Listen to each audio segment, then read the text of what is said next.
Viajeros, meron akong kailangan isiwalat. At balita ko, hinahamon ako. Wala raw silang inatrasan. At lahat ng gustong kumasa.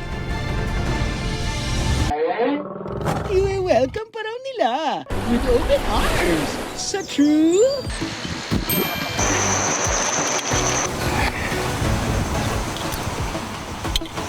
Ito talaga pag fresh.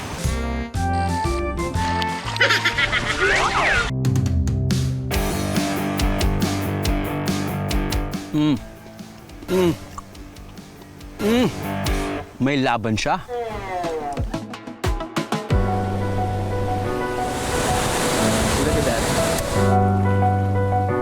Taas kamay ang mga gustong sumama. Ilaban na natin ang biyahe kahit tag-init pa.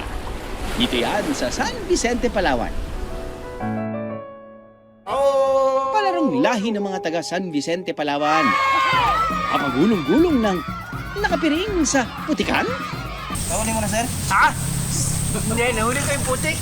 Tuwing sasapit ang buwan ng Hunyo, may kakaibang pagdiriwang daw dito.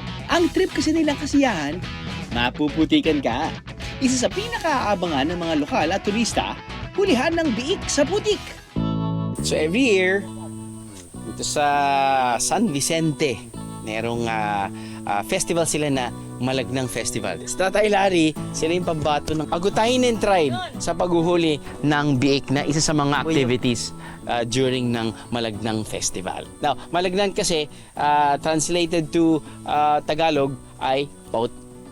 Huwag mo magbura, no? Pero putik. Tay, ano, ready na ka ba? Opo. Kailangan nang takpan natin yung Kailangan takpan natin yung mata po. mata. Yan. Okay na po yung pagganyan? Ganito po. Ganyan. Yan. Kita niyo po ba ako? Opo. Nakikita niyo rin po ako eh. Niloloko niyo naman po ako, tay. Kala ko ba? Wala madilim. Madilim. Sige, tay. Saan tayo? Doon po. Meron ka pa rin nakikita? Dito. Dito Sige po. Sa round 1, paunahang mahuli ang biik ng nakapiring. Habang sa sunod na round, ang suot na piring kailangan isuot sa leeg ng biik bilang tanda ng pagkapanalo. Very basic, right, Babsy? Nek mo mukha mo. Nek mo. May gumagalaw. Uy, may gumagalaw. Tatay ko ba yun? Ito. Ay, hindi. Hindi. Malaki to. Biik na, naging binti pa. Pero malakas ang feeling ko. Sa success din ako. To your right. Here, iba pa din.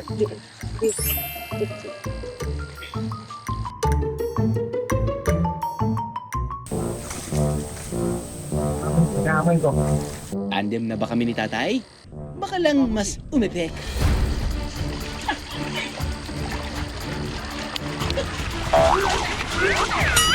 Ay, wa-epek pa rin.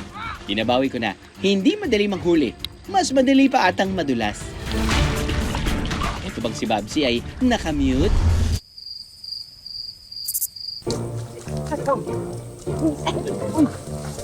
Yan. Diretso mo. Yan. Huli ka. Habulin niyo ako. Hehe. Huwagi sa first round si Tatay Larry. Magpapahuli ba ako? Or should I say, magpapahuli ba sa akin si Babsy? The struggle is real. Ang Tatay Larry, focus sa pagkapa. Para kay Babsy, habang ako, makakausad pa ba today? At tinapos na nga ni Tatay Larry ang laban. Pero bakit parang si Babsy ang feeling winner? Yes, tama ka, Charn. Hey, yippee! Masaya din kasi maglakad at maglaro sa putik, lalo na kapag masayang event.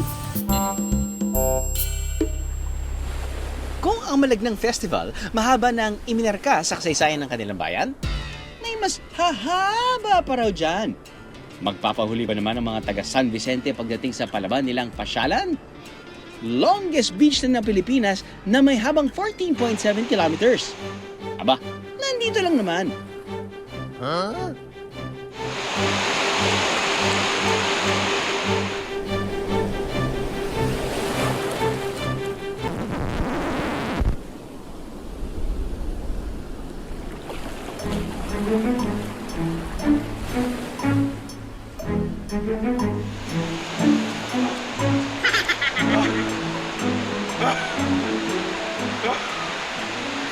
Long Beach nga.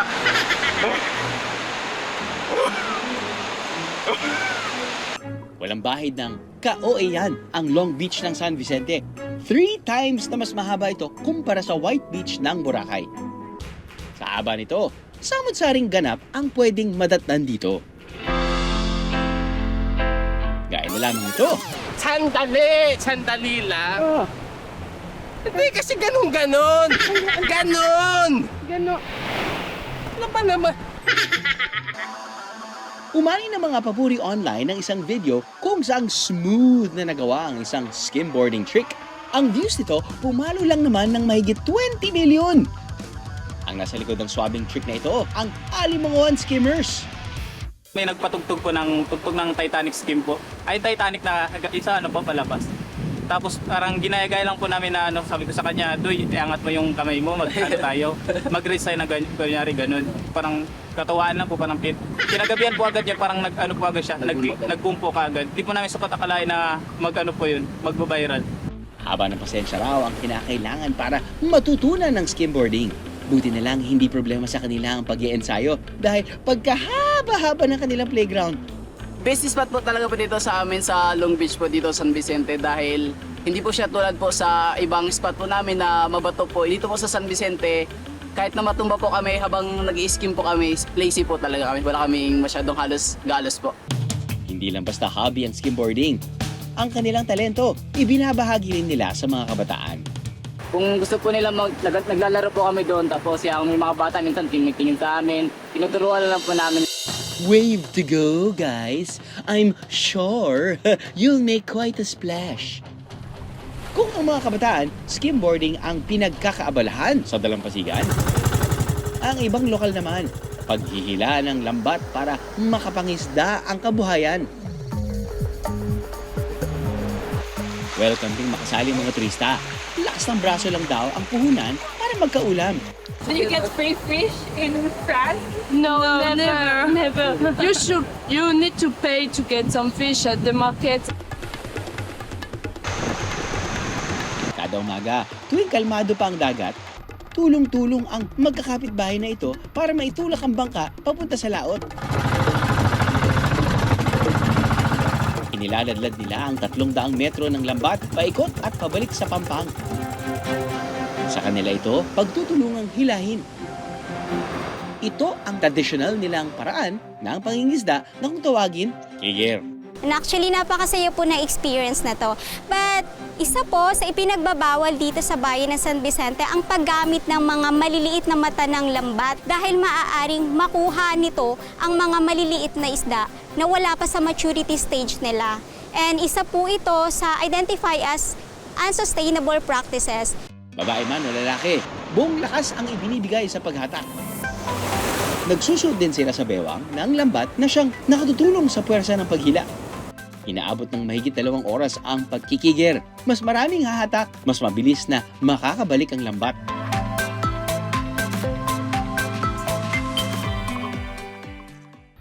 Sa araw-araw na pagkikigir, maging ang mga turista, hindi may iwasang makiusisa sa kanilang ginagawa. What time is it? Can we try? Yeah. Thank you. Ang mga import na nakikihila ng lambat, mga turista all the way from France.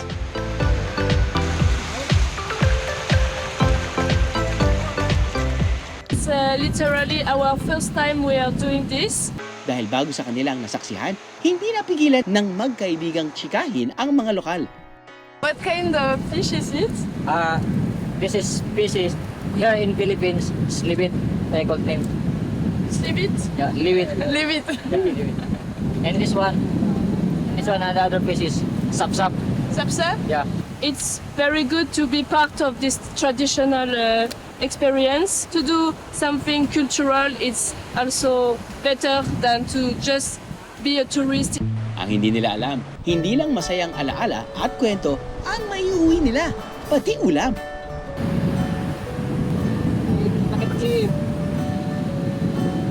How do we say thank you in Filipino? Salamat po. Salamat po. Pinagpaparte-parte ang lahat ng isda sa lahat ng tumulong sa pagkikigir. Pag pumunta kami dito, nasaktuhan namin na may kiger ayon, tulong, para may pangulam libre. Minsan lang kami nakapunta dito sa playa, ganito, magbigay sa rin biyaya. Pero kung ang hanap nyo'y fresh seafood na iyahain na lang sa harap nyo, abay hindi dapat palampasin ang resort na ito.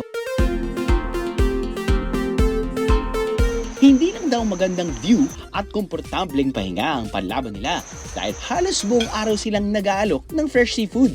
Depende sa season ng seafood na available. Iba-ibang uri ng seafood like pitik, tangige, lapu-lapu, crabs po. Ito talaga pag fresh. Hindi lang sa dagat kumukuha ng makakain ang mga taga-Palawan, pati na rin sa bulok na puno, sa putikan at kung saan-saan, laban na yarn.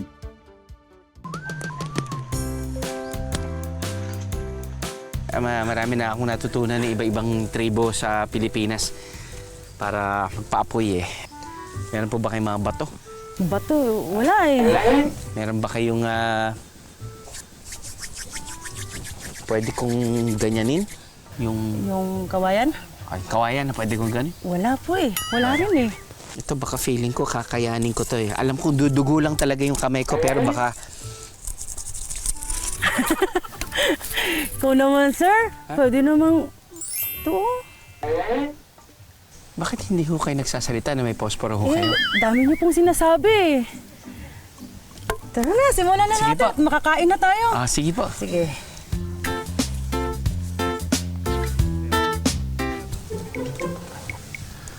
Hindi po, tuwad ka. Ito ako? Alam, kaya ako nagpo-push up sa bahay eh. Teka, parang ginugutom ata muna ako ni Manang Mayang bago kumain. Ayan na siya oh. Yan na. Mangingitim na yung mukha ko dito oh. Teka, ano po bang niluluto natin? Magluluto po tayo ng tinulang manok Tinolang manok. na gamit ang suka. Oh, hindi kayo nagkakamali ng dinig. Ang tribong Agutainin kasi na kinabibilangan ni Manang Mayang. Halos lahat ng pagkain, ginagamitan nila ng sukang tuba. Bakit po kayo Delikadong puntahan ko. delikado? Nasa area ko eh. Oh, mag-ingat ho kayo. Subukan kong saluhin kayo kapag nahulog.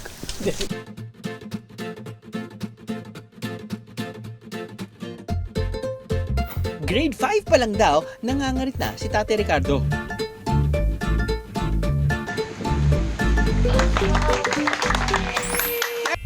Para mawala ang mga dumi, kinakailangan salaing mabuti ang tuba bago inumin. Para masigurong malinis na, abay, tikman na yan. Okay na po yan.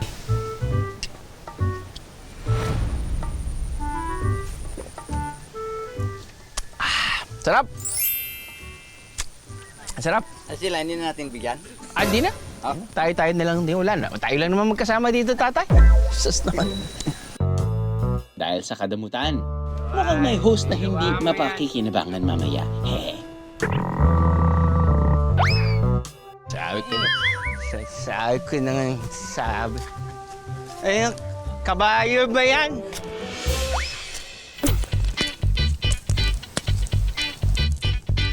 Ay, so. Kaibahan sa nakasanayan nating tinolang manok, pakukuluan ko sa sukang tuba. Naglalagay po tayo ng suka sa tinola dahil po Para po mawala po yung langsa Lansa. ng Na native karne. na manok. Po. At saka para madaling lumambot. yun, pampalambot din pala yung suka. Opo, nagbibigay din siya ng aroma sa tinola. Sa tinola. Yes po. Sigurado ho kayong hindi ito adobo. Hindi ho. Okay. Kasi Kasi po pakukuluan lang po natin Palo- yan siya hanggang sa okay. So ito, kailangan talagang matusta yung manok. Hindi po. Sunog. Ayan, cool. Ayan. Sir Drew, naiinip ka na ba? Ako? Oo, tagal kasi. Ikaw yung naiinitan. Init na init nga ako dito sa... Init kasi dito sa amin eh. Upo. Gusto mo bang subukan yung isa pa naming pangmalakasang... ano dito? Oh, ano yan? Ano ba malakasan yan? Pangmalakasang delicacies? Oh, sige po. Oh, sige. Oh, Saglit lang ha. okay. Tatawagin ko muna yung auntie ko. Pamilyar ba kayo sa baon ni Nanay Peregrina? Kibaw ang tawag nila rito. Dahil malapit sa bakawan ng kanilang mga kabahayan, dito nila nakukuha ang ilan sa kanilang mga pagkain.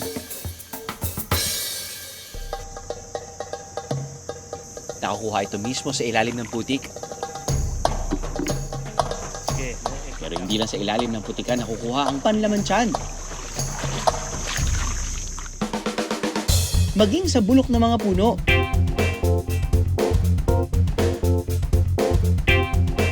Viajeros, tatakpan o titikman? Tamilok kay John. Sus, kaya ko rin yung sibak-sibak na yan. Patay na yata yung mga langgam. Yung lupa po, meron po ba tayong ipaplant dito? May halaman po ba tayo? Okay pa naman po ito, no? Anyway, kung ang kibaw, kinakailangan muna ang pakuluan bago kilawin.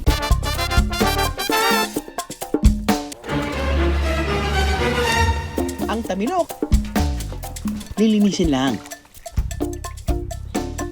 Rekta sausaw na sa suka. Speaking of suka, ang tinola ni Manang Mayang na pinakuluan sa sukang tuba. Kaya ba today? Kapag malambot na ang manok, iluluto na ito tulad ng karaniwang tinola.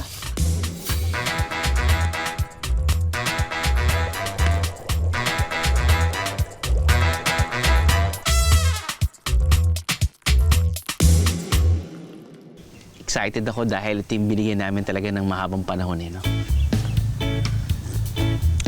Uy, kala mo kumakain ka ng sinigang or hinihigop mo yung sabaw ng sinigang, pero dahil nga may ginger, nalalaman mo na, uy, tinola yun ah. Nagpapaasim syempre yung suka, pero nalalasahan mo pa rin yung aftertaste ng tinola. Tingnan natin nga kung malambot na tong native chicken na to. Malambot na. Hindi na siya nag-zumba. Ayun, may asim. Nakakalasing to ah. Ito, baba ito. Bago pa tuluyang mapunta sa kung saan ang kainan, tikman na natin ang mga kinilaw sa sukang tuba.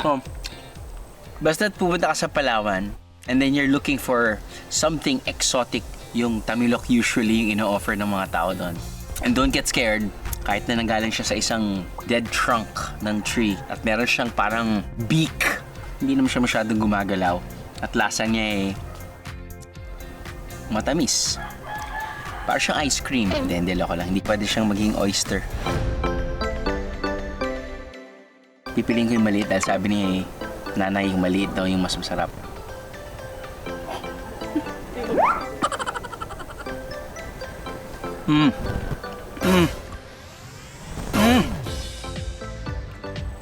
May laban siya. Hindi, loko lang. Sakto siya. It's chewy. Mas masarap nga siguro kapag dinagdagan pa natin ng sili. Pero pretty much, usually gano'n naman talaga yung kinilaw. Basta't fresh, basta't masarap yung suka. Mas maraming sili. Sarap niyan. Ayos. Paparating na sa Mia Road Station.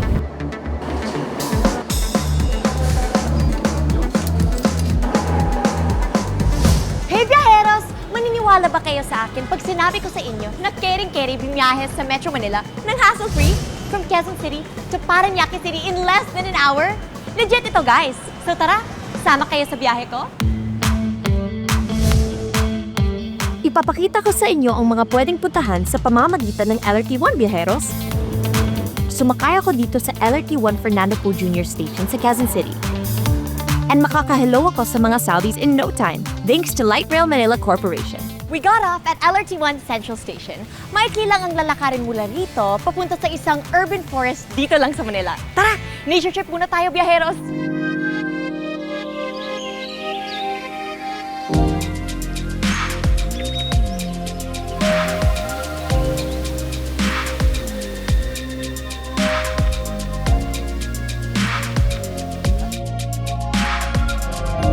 Hindi pa tayo tapos sa adventure natin dito sa Metro Manila. Meron pa tayong next stop. Saan tayo sasakay papunta doon? Sa LRT1, of course!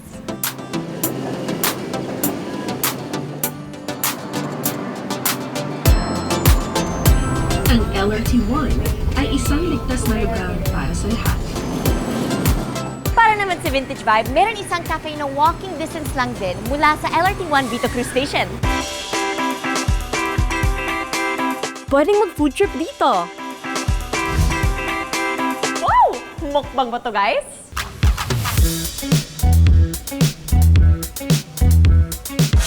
You could even have your photo taken in this vintage elevator photo booth.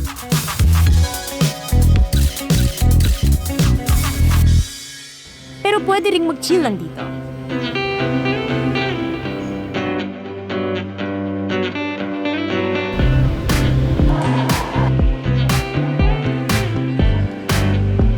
Where to next, biyaheros?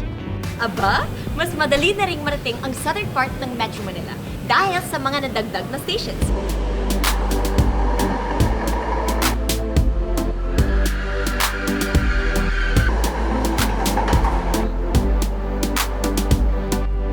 Kagaya lang din ng Dr. Santos Station.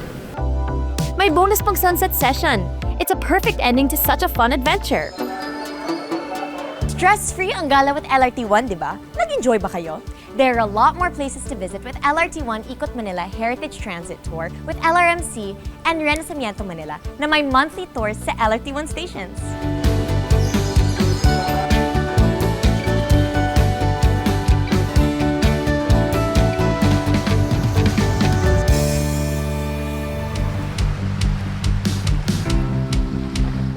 Kung gusto nyo ng memorable na karanasan dito sa Palawan,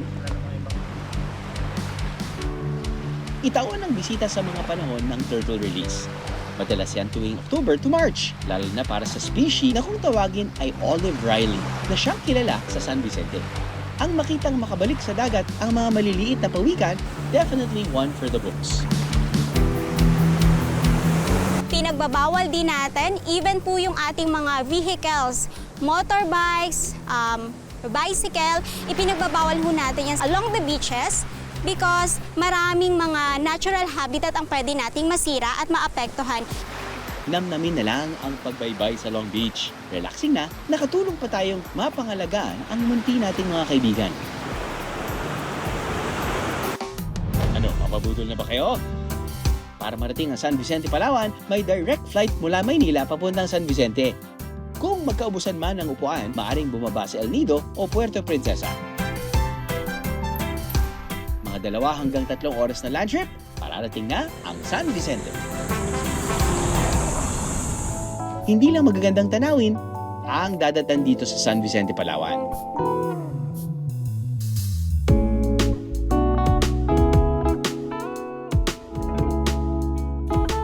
Meron ding masarap na sa mata. Abay, panglawang tiyang pa. Ano, tingin nyo, aatrasan ko yan? Isa sa pambato ng San Vicente pagdating sa fruit carving, ang tour guide na si Jerome. Mamamangha na sana ako kaso hinahamon ba naman ako? Ako pa talaga, ha? Normal ba na may dugong lumalabas sa kamay ko? Hindi, sir.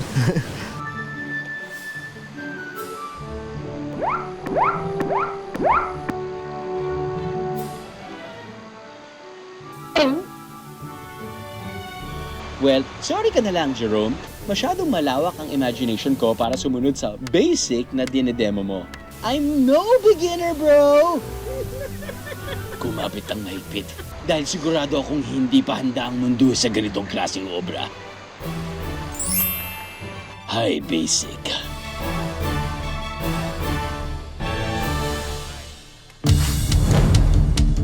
Hindi man kasing sikat ng ibang bayan sa Palawan, wala naman nang dapat pang patunayan ang bayan ng San Vicente.